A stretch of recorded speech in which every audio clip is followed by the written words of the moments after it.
Les machines à coudre du 21e siècle. J'ai acheté ma première machine à coudre au début de l'an 2000. Elle ressemblait à ce type de modèle. C'est une machine électromécanique. Les fabricants de machines à coudre ont commencé à produire la partie externe en plastique vers les années 60 pour qu'elle soit plus légère et facile à transporter.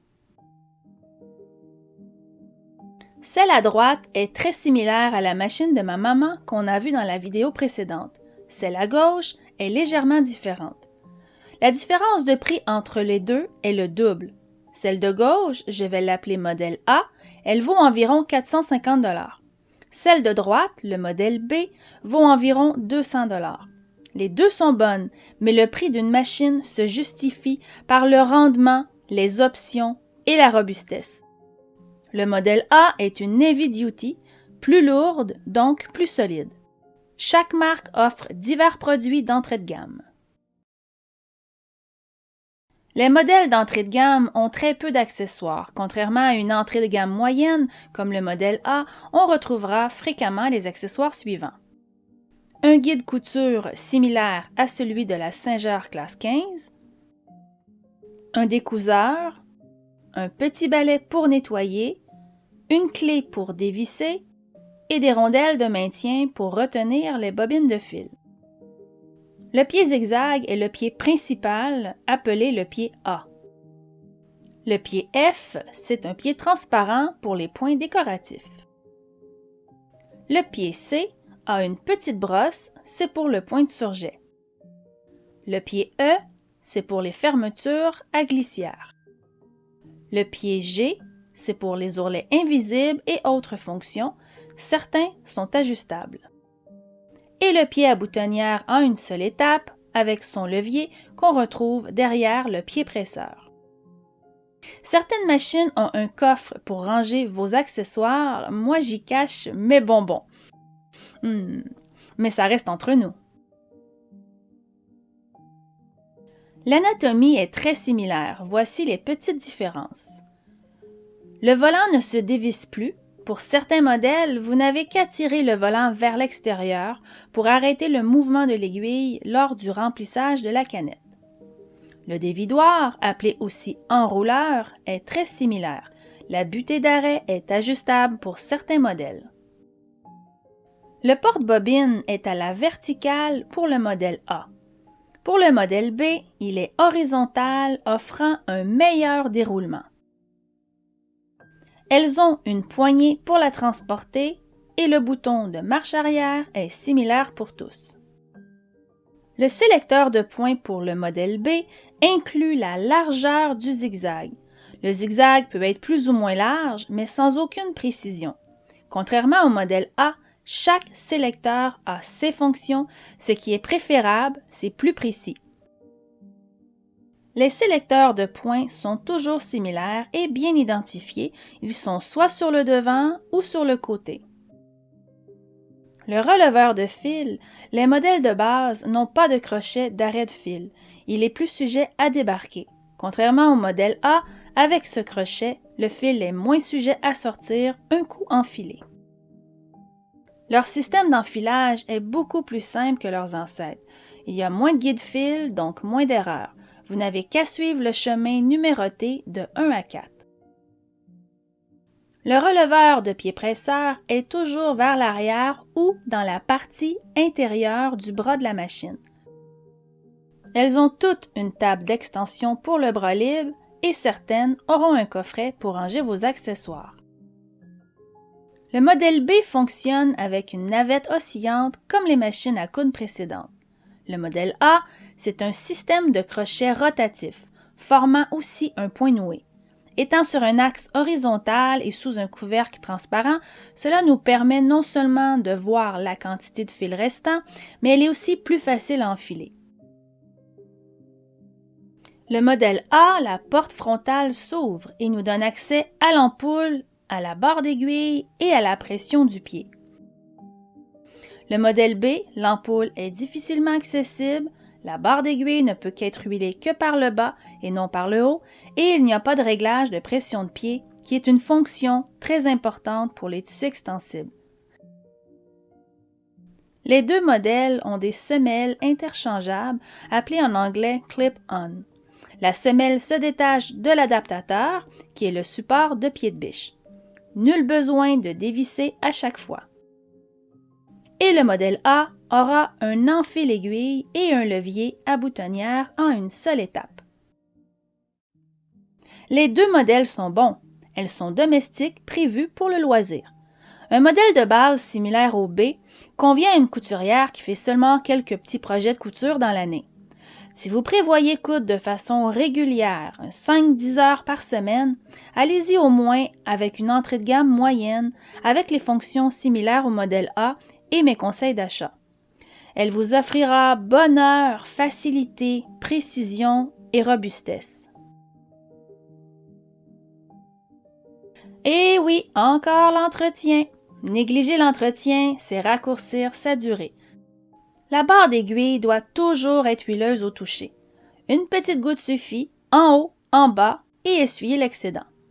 Tournez le volant plusieurs tours pour une bonne lubrification et coudre plusieurs minutes sur une retaille à la fin de l'entretien avant de coudre dans vos tissus. Pour la nettoyer et huiler la partie intérieure, vous devez dévisser et enlever l'aiguille ainsi que le support de pied de biche ou tout simplement appuyer sur le bouton de décrochage à l'arrière du support, il relâchera la semelle. Appuyez sur le bouton de dégagement du couvercle. Dévissez la plaque à aiguille et retirez le support à canette. Il ne doit pas être abîmé par l'aiguille, limez-le si besoin. Autrement, votre fil s'accrochera. Nettoyez à l'aide d'une petite brosse et d'un compresseur d'air. Les charpies s'accumulent rapidement à cet endroit, nettoyez régulièrement l'intérieur ainsi que les griffes d'entraînement. Mettez une petite goutte d'huile juste ici au centre, sur le petit tampon que vous trouverez, et essuyez l'excédent. Quand vous avez terminé, réinstallez le support à bobine, le haut s'installe juste ici, et assurez-vous qu'il est aligné et bien encliqueté. Quand une plaque est abîmée par la pointe de l'aiguille, elle doit être changée ou limée. Si elle est usée, le fil s'effilochera. Si votre modèle est comme les anciennes, avec une navette oscillante et que vous n'êtes pas très aventureuse pour défaire la navette au complet, vous pouvez, sans tout détacher, seulement mettre une goutte d'huile juste ici derrière l'organe de la navette et essuyer l'excédent. Si vous prévoyez travailler dans des matières délicates, privilégiez une machine qui a des griffes à pointe diamantées comme celle-ci, contrairement aux griffes à dents symétriques qu'on retrouve sur les anciennes machines ou les entrées de gamme. Si vous avez besoin de baisser les griffes d'entraînement pour repriser ou effectuer du piquage libre, il y a un levier, souvent caché derrière. Vous devez le désactiver. Quand vous le réactivez, sachez que vous devrez tourner le volant d'un tour complet pour relever les griffes.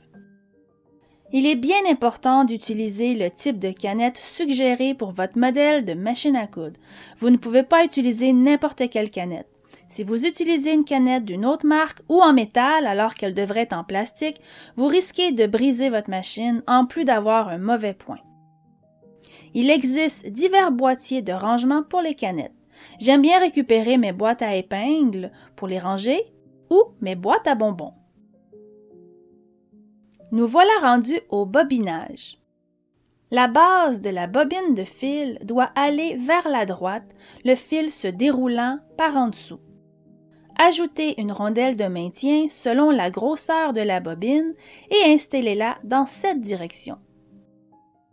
Si vous l'installez de ce côté, le fil risque de s'accrocher au déroulement et faire casser l'aiguille. Vous pouvez ajuster la butée d'arrêt si vous n'avez pas besoin d'un grand remplissage. Pour certains modèles, vous devrez tirer sur le volant pour arrêter le mouvement de l'aiguille et d'autres non. Sur le dessus des machines, vous avez, en ligne pointillée, le chemin pour remplir votre canette. Passez le fil entre les disques de tension juste ici et dirigez-le vers la canette. Soit vous insérez le fil de l'intérieur vers l'extérieur en passant par le petit trou, ou, si vous êtes comme moi, que vous trouvez que le trou a rétréci avec les années, vous pouvez tout simplement tourner le fil de 5-6 tours à l'intérieur de la canette dans le sens des aiguilles d'une montre. Poussez la canette vers la butée d'arrêt. Tenez votre fil et appuyez sur votre pédale doucement et arrêtez après quelques tours. Coupez le fil au ras du trou de la canette. Pincez votre fil pour vous assurer d'avoir un beau départ et quand tout semble bien se bobiner, lâchez le fil et surveillez le remplissage. Il doit être aussi dense que la bobine de fil. Quand la canette est remplie aux 3/4, prévoyez d'arrêter avant qu'elle ne soit trop remplie. Habituellement, le système de déroulement s'arrête dès que le fil touche à la butée d'arrêt, mais je trouve que c'est souvent trop rempli et on veut que la bobine tourne parfaitement, sans friction, dans le porte-canette. Coupez le fil, enlevez la canette. L'enrouleur doit revenir à sa position initiale, vers la gauche, et repousser le volant vers l'intérieur s'il nécessitait d'être sorti vers l'extérieur. Sur le couvercle, vous avez le chemin du fil. Il se déroule dans le sens inverse des aiguilles d'une montre et doit passer dans l'encoche du support de la canette. Tirez le fil vers la gauche en le glissant comme ceci. Retenez la canette durant ce mouvement pour l'empêcher de sortir. Attendez avant de remettre le couvercle pour ne pas coincer le fil. Si votre modèle est comme celui-ci, référez-vous à votre manuel d'instruction pour savoir dans quelle direction le fil doit se diriger. Insérez la canette dans ce boîtier, glissez le fil pour le faire passer dans la fente et faites-le revenir sous le ressort de tension pour le faire ressortir par ici. Tenir le loquet entre le pouce et l'index de la main gauche et insérer le boîtier à l'intérieur de la navette, le doigt du boîtier vers le haut, poussez pour que le tout s'encliquette. Tournez le volant vers vous d'un tour pour vous assurer que le boîtier est bien rentré, gardez environ 10 cm de fil et fermez le capot. Maintenant, pour l'enfilage du haut, le chemin sera les lignes pleines. Prenez le fil avec vos 2 mains et passez-le dans le premier guide-fil. Le chemin d'enfilage est numéroté. Relevez le pied presseur afin d'ouvrir les tensions. Descendre le fil vers le numéro 2, de droite vers la gauche pour contourner le dispositif à ressort et remonter vers le haut. Tournez le volant vers vous pour que le releveur tendeur de fil soit à son plus haut. Avec votre main gauche, tenez-le fermement et contournez de droite à gauche. Avec votre main droite, tenez le fil près de la bobine pour aider le fil à bien s'encliqueter dans l'œillet du levier. Descendre vers le numéro 4 et par la gauche, glissez-le dans le guide-fil situé sur la barre d'aiguille. Ce guide-fil est très important, il évite que le fil s'entortille autour de l'aiguille. Baissez votre pied presseur et coupez votre fil fraîchement. À l'aide d'une pince, enfilez le fil dans le chat de l'aiguille, de l'avant vers l'arrière. Tenez le fil fermement avec votre main gauche et tournez le volant vers vous d'un tour complet avec votre main droite. L'aiguille pique dans le support à bobine pour que le fil supérieur croise le fil inférieur. Quand l'aiguille est à son plus haut, tirez le fil de l'aiguille avec votre main gauche. Le fil inférieur de la canette sortira. Levez le pied et glissez les 2 fils sous le pied de biche vers l'arrière. Là, vous pouvez remettre le couvercle. Coupez à l'aide d'un coupe-fil ou utilisez le coupe-fil sur le côté vers l'arrière. Toujours garder un 10-12 cm de fil sur la machine pour le prochain départ. Si vous coupez le fil trop court, à la montée de l'aiguille, il se désenfilera. Si vous avez un enfile-aiguille, voici comment l'utiliser. Baissez le levier d'enfilage jusqu'à ce que le crochet rentre dans le chat de l'aiguille. Passez le fil autour du guide, comme ceci, et agrippez le fil derrière le crochet. Relâchez doucement et tirez sur la loupe.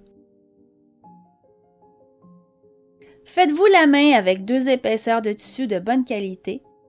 N'oubliez pas de toujours baisser votre pied de biche avant d'appuyer sur la pédale et de piquer votre aiguille en tenant le fil pour avoir un beau départ. Essayez divers points en changeant le sélecteur ainsi que la longueur et largeur de points. On se retrouve dans la prochaine vidéo pour les machines avec un panneau de commande électronique.